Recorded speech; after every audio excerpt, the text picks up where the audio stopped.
Nate James, you are writing a thesis on the topic of queerness in music, exploring the impacts of both media and social opinions of how gay male pop stars who fall outside of heteronormative masculinity exist and are represented in the industry. So, firstly, why is it important for you to write about this in particular? I mean, as a gay man myself and a singer, obviously, as well, I think that I didn't really have growing up any kind of guidance or, there were obviously pop stars who were, well, the question was, are they gay? Are they not gay? There are people out there that, society, the mass media kind of thought, or, I mean, the classic examples, George Michael and the whole LA toilets thing. But I didn't actually have like a point person. And I just thought, I mean, as we started our thesis planning back in February of this year, I was going to write about homophobia and racism, but it was too big a subject, or two massive subjects, obviously, in the industry. And obviously me being, of mixed heritage and also gay, I was like, this is me. This is kind of my story. And, finding out why it's possible for me to be on stage, be out, be proud, be happy.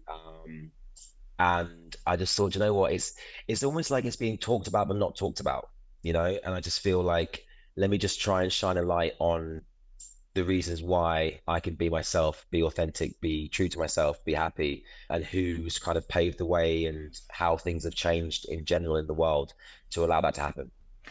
And if you're happy to share, like, how has this affected you as a performer to now? Like, when did you start to feel like you could be authentically you? And was there experiences that got in the way of that? I mean, in my thesis, I kind of, stated that I was effectively living two lives. I think that's the case for most gay male pop stars, queer as well. I mean, I can't speak for everyone, obviously, just my experiences, but, I think that we live a life that is, in the limelight, it's in the public eye, and, we give away what we see fit to give away. And with that in mind, I mean, my issues with being gay were totally internal. My parents are wonderful, liberal-minded people. I was raised in a very loving family. There's no religious spin that kind of told me this is wrong. I shouldn't feel this way. It was literally in my head, in my heart. I was like, what is going on? And I think the not understanding it and the lack of someone to turn to who was already doing it or living it or being it was a huge thing for me. So I was basically, living, yeah, the life of so dare I say a Casanova or whatever with the ladies in the public eye, and then behind closed doors, I had a long-term relationship with a guy.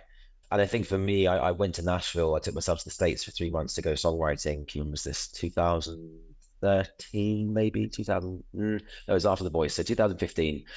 And I wrote a song called "In My Skin" with a guy called Shannon Sanders, who I just love. I didn't come out to him. He's like, "What do you want to write about?" I said, "I want to write about being told who to love, being told who to hate, like all these kind of things that are pushed on us from a young age. And as kids growing up, we're sponges. We soak up everything around us, be it aimed at us or in our surroundings." And I just wrote this song "In My Skin," and it's basically my testimony, it's my story saying I've come to my skin. This is who I am. And I wrote it in such a way that I feel like anyone that hears it can kind of relate it to themselves, be it they're gay, they're straight, they're bi, they're queer. I mean, not even just the community, just in general in life. I'm comfortable with my skin and I'm happy with who I am. So I think when I released that song and I started to kind of just live my best life, I guess, as my true self. So I think that was the pivot for me. Mm. In the industry, have you experienced personally any kind of trying to suppress parts of your personality, sexuality in order to progress? Oh, definitely. I mean, I talk about coded language a lot in my thesis as well, and how, I mean, I interviewed Simon Napier Bell, who managed Wham before George came out. Obviously, it was Andrew and George, and they were, I mean, they were just these beautiful men out there, living their best life. And I mean, by all accounts, Andrew Ridgely had a very good time with the ladies. George was a bit quieter. Obviously, we know why now. But, Simon said to me, if you're going to go to America with Wham, if you want to come out, it's going to be a problem. So if you don't come out, but that was the America at the time. It was America in the 80s. I mean, the world in the 80s was the AIDS stigma and HIV and being gay equaled death. I mean, the mass media portrayal of the HIV virus and AIDS was just awful. So I think that that sort of coded language, and I interviewed a few people and I did a lot of research on the trans community as well, and how they actually changed they're changing their voices to suit a scenario with a certain group of people because they can't be their true self in front of them, or they're afraid that if they are or they do, something bad could come of it. So yeah, that whole coded language and coded behavior thing just knocked me sideways. And I thought, actually, I've done that myself. In when you go for a lovely slap up dinner at the Wolsey, or some bougie restaurant somewhere. I'm not a particularly well. I'm a big character. I'm not loud, but I don't sort of see myself as particularly overly camp or overly extravagant in that respect. But I think in those sort of scenarios, you do have to kind of dial it down a bit because the people that you're with or the people that you're around may not approve, and that's still a sad fact today. Mm. Yeah, and you've been doing a lot of research for your thesis, and you've shared some stories there. Like, what else are you uncovering in the industry that is either just proving a point or is quite shocking? I think the underlying thing that I found was, yeah, be yourself, but not too much. And that's just really sad because it's like you can't say to someone to be themselves, but have parameters and have boundaries over that. So yeah, I mean, I think that there's been a lot of, Lil Nas X, and there's been a lot of great, and Frank Ocean, a great kind of progression and openness and honesty in the industry, and I hope that continues. But there's still these very archaic mindsets with some of the people in the industry, and sadly, some of the most powerful people in the industry as well. And it's kind of now where artists are signed because they are queer, because they are trans, because they are gay, because it's a novelty in itself, records and labels just care about money, And that, I mean, business is business. I understand that, but it's almost like way back when, if you were gay in a boy band, it was a really bad thing and you couldn't come out. I mean, I had a really good chat with Duncan James. I interviewed him for my thesis as well. And he was saying, it's just flipped completely on its backside now because he's the gay guy in a boy band and that's cool. Do you know what I mean? It's a bonus to have him there. Whereas before he wasn't able to come out and say anything. And he said when Stephen Gately came out, it just put the fear of God into him because he was like, God, I'm next. They were the same era, the same kind of time. And he just felt this immense pressure to kind of, and obviously he had a daughter as well. Like there's just, there's so many contributing factors. So yeah, I think that I'm quite shocked that even though on the outside and, from the consumer's point of view, things have got better and they have. But if you look between the lines and sort of underneath it all, there's still a lot of work to be done. When I was about 11 years old, I absolutely fell completely in love with Will Young when he was on Pop Idol. Fell in love, like it was ridiculous. I mean, I had scrapbooks, posters. I queued for hours for him. I have a teddy bear that I still have to this day who is almost dressed in the same stuff that he would wear. Honestly, I it was love like that. borderline creepy, to be honest, Nate. His, We all have one obsession like that. It's fine. who's It's totally. yours? Do you know what? In my younger days, it's funny. I mean, I'd say Kylie, but not as the gay man when I was a young boy. I mean, my wall was covered in posters of Yasmin Bleeth, Kylie Minogue, Danny Minogue. I think Kathy Dennis was up there. Yeah, I mean, I didn't go quite as far as Teddy Bear dressed as someone, but there Yeah, were definitely artists out there that I just thought, oh my God, I would love to be like them. You know. yeah. I mean, yeah, I was in total awe of Will Young, and I remember he didn't come out throughout his time on Pop Idol, and his sexuality was like front page news. I remember where I was when that was Yeah, the headline, but I remember him saying, I think in an interview, how he felt scared and he didn't want to rock the boat for his career. And he also said how when the news broke, paparazzi were outside his house, like a scene from Notting Hill, and he had a panic yeah, attack in Tesco. I mean, yeah. that was a good 20 years ago, and you've Mhm. mentioned some of the people you've interviewed there. But what are the challenges that gay male pop stars are facing now, especially in the light of social media? I mean, social media, I feel it's a double-edged sword. We have these platforms where we can be our true selves, but obviously everyone's watching that, and it could be a slip of the tongue, it could be the wrong outfit in someone's eyes. There's so many things that could trigger, the trolling and the nasty behavior that goes on. I think that, Instagram, social media in general is a blessing and a curse when it comes to someone who is, I guess in my shoes, as a gay male pop star, I suppose. I mean, pop star, soul singer, we'll go with that. But I remember in my research, I'd read an interview with one of Freddie Mercury's best friends, and Freddie said to him, he never came out as gay because he didn't want to tarnish the brand that Queen worked so hard to build. And I just thought that was, I mean, very admirable, but also so sad. I mean, we all knew Freddie was gay, his outfits, his mannerisms. I mean, he was just fabulous, and I heard he threw the wildest parties and there was a lot of crazy things going on. And I kind of was like, I kind of wish I'd gone to one of those maybe, just to see what it was like. Like Oh God. Studio 54, like I would love to have gone just for one night to see what it was like and to experience that era. I think that, that very similar battles are being fought now. I don't, I mean, look at sports. I mean, we're now seeing more and more footballers come out as gay, and I think that's a really good step in the right direction.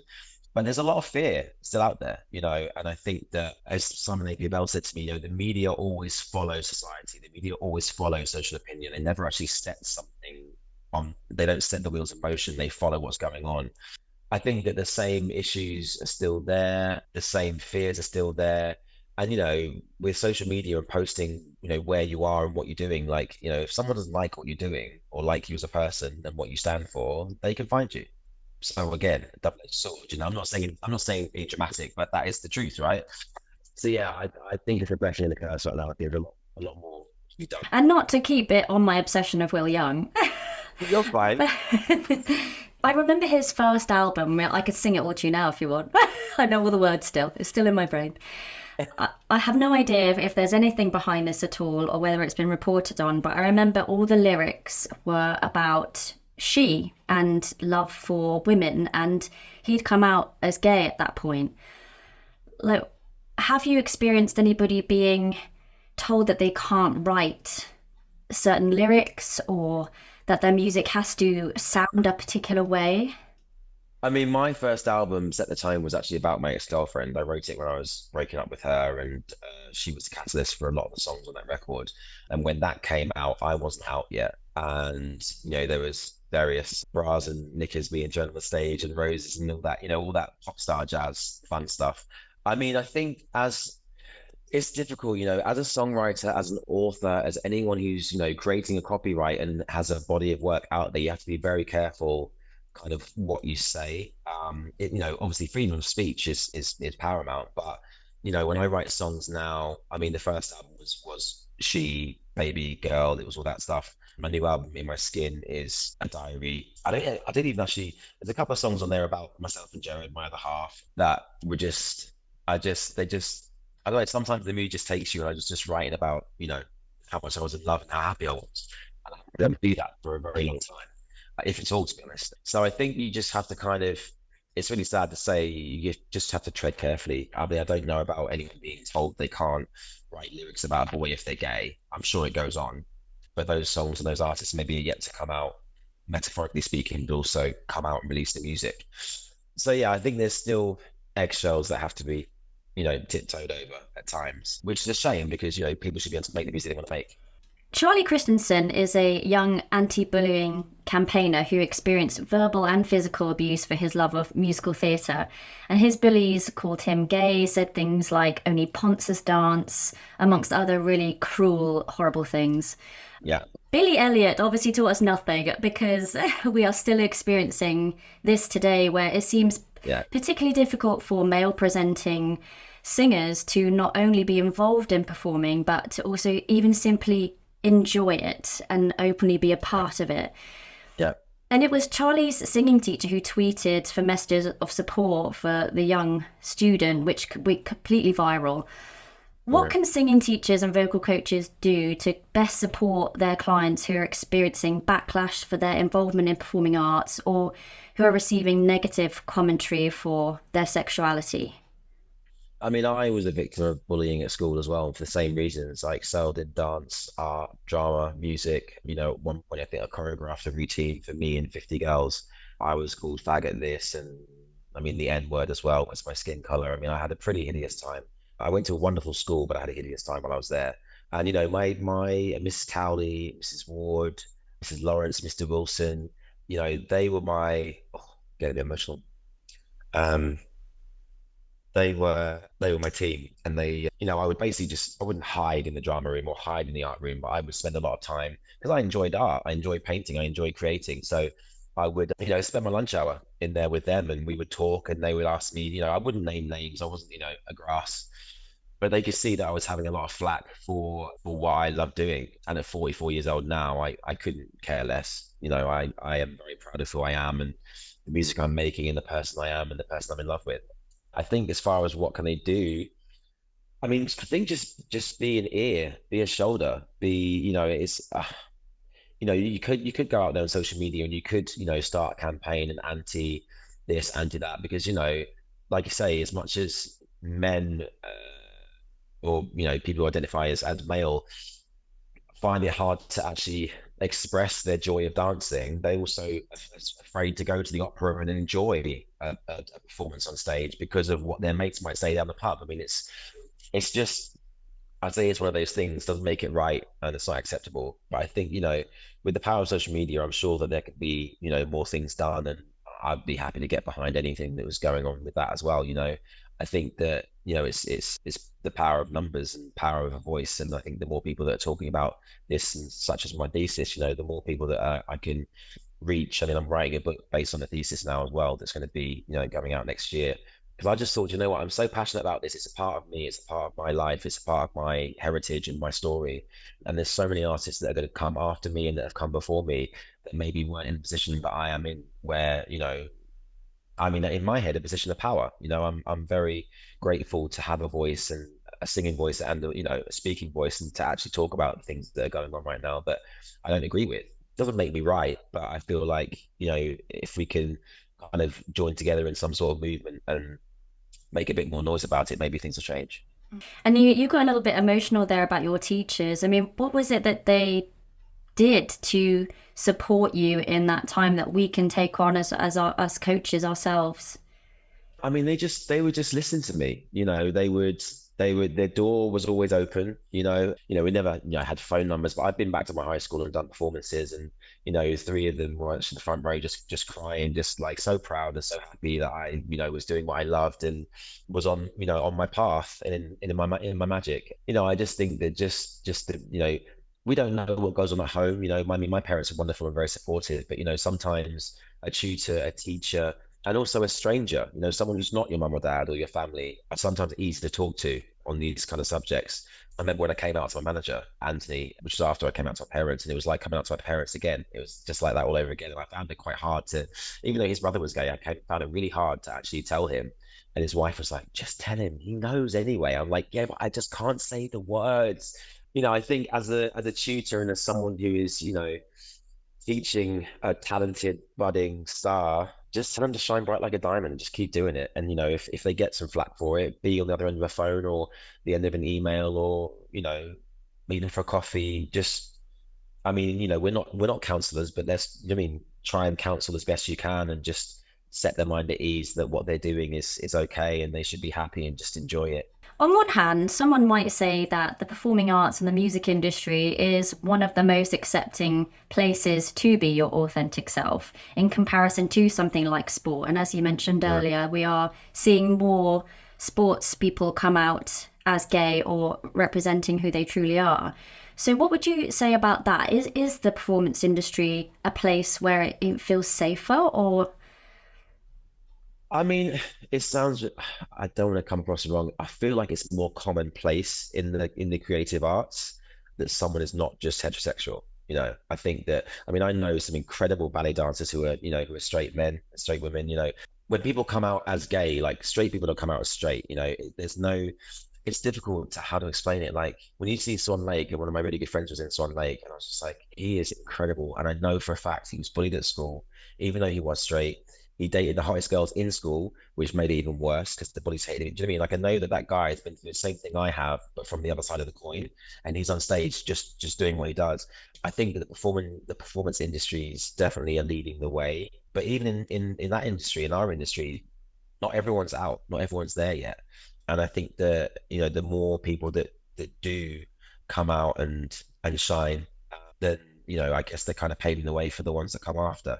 I guess like I quote Jack from Will and Grace, who says we gay it forward. I just love that. I just love that phrase, because what we're doing is I guess laying the foundations and just trying to just show as many people as we can that we're happy in our skin and this is who we are, and it's not going to change. And football, I mean, there's so many industries out there where people are in the closet, and I think that you know I guess the more we can do from our microphones and our podcasts and our books and our performances, the better. Are there some music genres where it's more accepted to be part of the LGBTQIA plus community than others? And if so, why and how are we going to help those singers? I mean, I think I'm going to go back to my Freddie Mercury story with Queen. You know, Queen to this day is one of the most awesome rock bands of all time. You know, they're rock stars alongside, you know, Iron Maiden is basically they're up there as, you know, iconic rock bands. And it's really interesting, again, from Simon A. Bell, he was saying to me about how many rock bands back in the 80s had gay members, but they never came out because they're rock bands. And it wasn't the done thing. You know, I mean, I think, you know, pop music, I guess, is the easiest field area of music to be authentic. But then, you know, the Frank Oceans, the Little Nas X's, you know, hip hop, who came out as a Debrat came out as a lesbian. You know, there's so many question marks over a lot of people.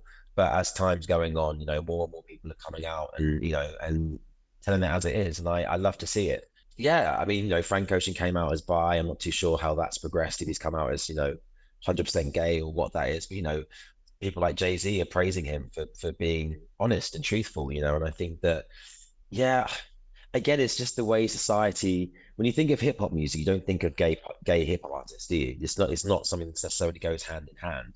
Same with rock music, you don't think, oh, the front singer, lead singer is gay, because if they are, they haven't come out, and also it's not really been a known thing, you know, in the years of music. So yeah, I think the pop. I mean, look, I'm a soul singer. I'm releasing an album next year as an out gay man, so we'll see what happens. I'm going to America. I'll be touring over there. I'll get back to you on that one. And then how it goes, you know. I mean, I'm literally the guinea pig here.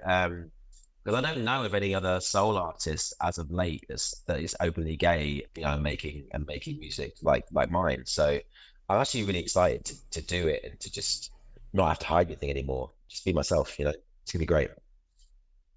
There are some artists who we seem to really embrace for their authenticity and even want to copy. Like we see all the glasses at Glastonbury with Elton's closing night and the feather boas, and Harry Styles, who I think was the first male artist to wear a dress on the cover of Vogue. So it kind of begs the question why certain artists like Sam Smith get a hard time compared to others. And that's not to say that Elton and Harry don't have their own kind of challenges, but why do we accept some and not others? Yeah. So I actually interviewed Nick Raphael, who actually signed Sam.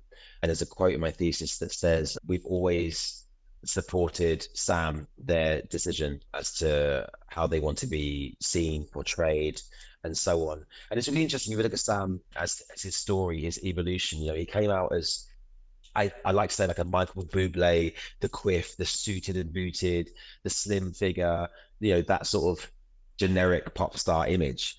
And then when I say the wheels have come off, I mean it in a positive way. I'm like, he's there. Sorry, they're there, you know, with the tassels and the corset and the heels. And I'm just like, get it, you know? And, you know, there has been a lot of backlash towards Sam. And it's really sad because I would hope that we were in a world that would kind of be a bit more understanding and accepting of their fashion and so on. But also the LGBTQIA plus community is also kicked back, which I find a little bit sad. And I was talking to someone else, Daniel Lismore, who's a walking piece of art. Daniel's incredible.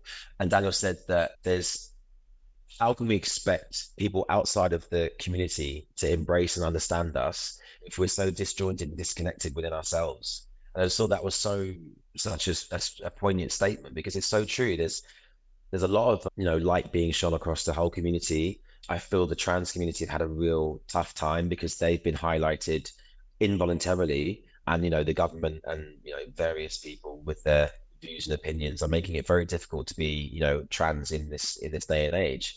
As far as Harry and Elton go, I mean, I feel like Elton and Sam have kind of had a similar journey, because, you know, Elton was obviously straight way back when, even though he had the, you know, the feathers and the shoulder pads. You know, he was a straight artist initially and came out much later. And yeah, I mean, I went to Elton and David Furnish's stag do, and it was just the most feather glitz you can imagine. Like, it was absolutely epic. Amazing. And I met them for the first time then, and they're I just, I don't really understand why, Sam and other artists are getting so much flack.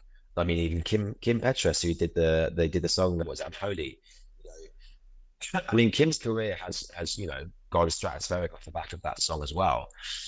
But I don't know why Sam's getting in the neck so much. It's really sad. Harry Styles has always kind of pioneered gender fluidity and he's not trying to conform.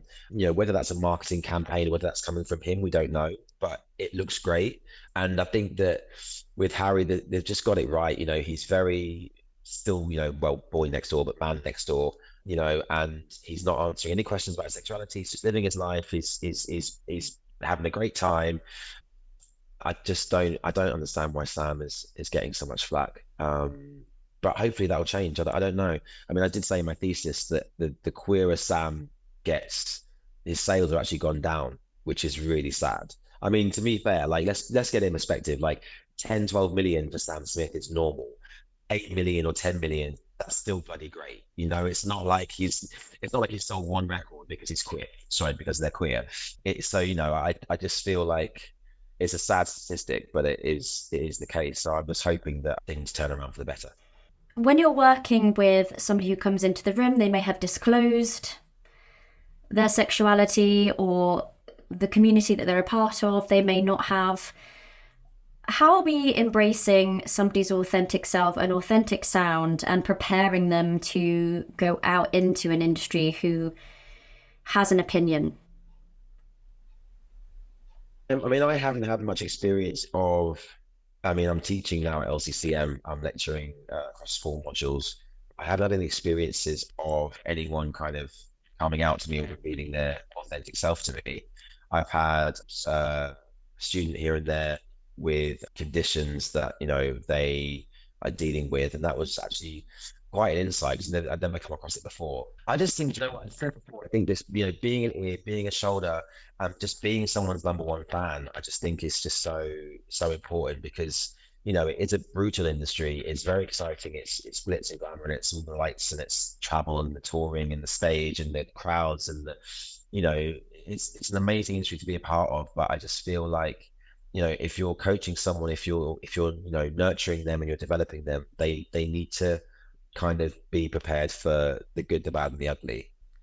And you know what? I mean, I got signed and dropped when I was 18 years old. I was in a boy band, and I developed a very thick skin off the back of that. I stopped music for about 2 years before I released my debut album independently. And in those 2 years, I was climbing the walls. I was in tears. I was angry.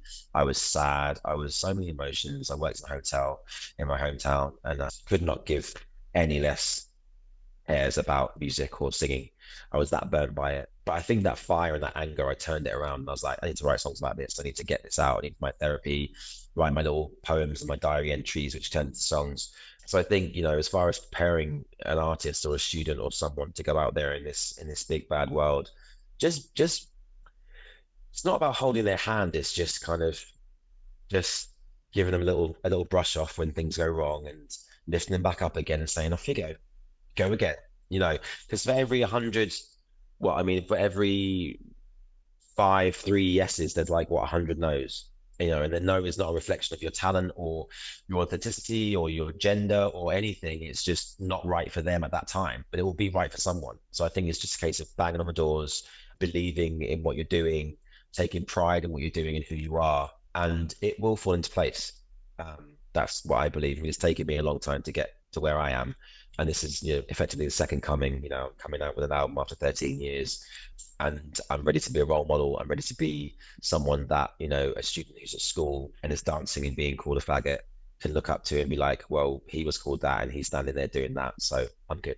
That's kind of what I want to kind of leave as not a legacy, but doing like leave my print on the world as someone who persevered and just kind of, kept it moving. So tell us, Nate, when will your book and your thesis be published for us to enjoy? So the thesis, I think, won't be published for now purely because I'm actually having a meeting with my agent tonight to talk about the offers that she's had in. So I'm literally signing the book deal. I'll be signing the book deal before Christmas. It'll be out in summer next year.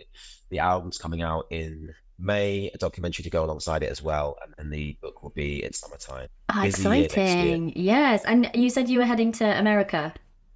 Yeah, I've never actually domestically released a record in the States. My music's been sold over there, obviously through, the various platforms and on import and CD and vinyl back in the day. But I've never actually done a domestic deal in the US. So I've got my first, second, and now my third studio album to release over there. So it's going to be a busy year of lots of music.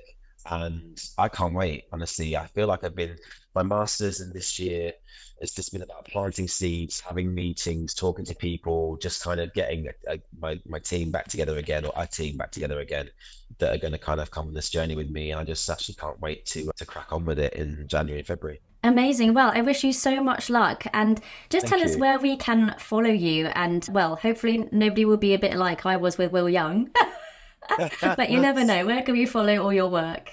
So my Instagram is at the Nate James. Someone took Nate James, so it's the Nate James. Facebook is just Nate James Official, and my music is just Nate James everywhere. So go and have a listen, check it out, learn the words. When I go on tour, I want you to sing back to me. Yes. Amazing. So much luck to you, Nate, and thank you for taking the time to chat with me today. Thank you. I had a great time.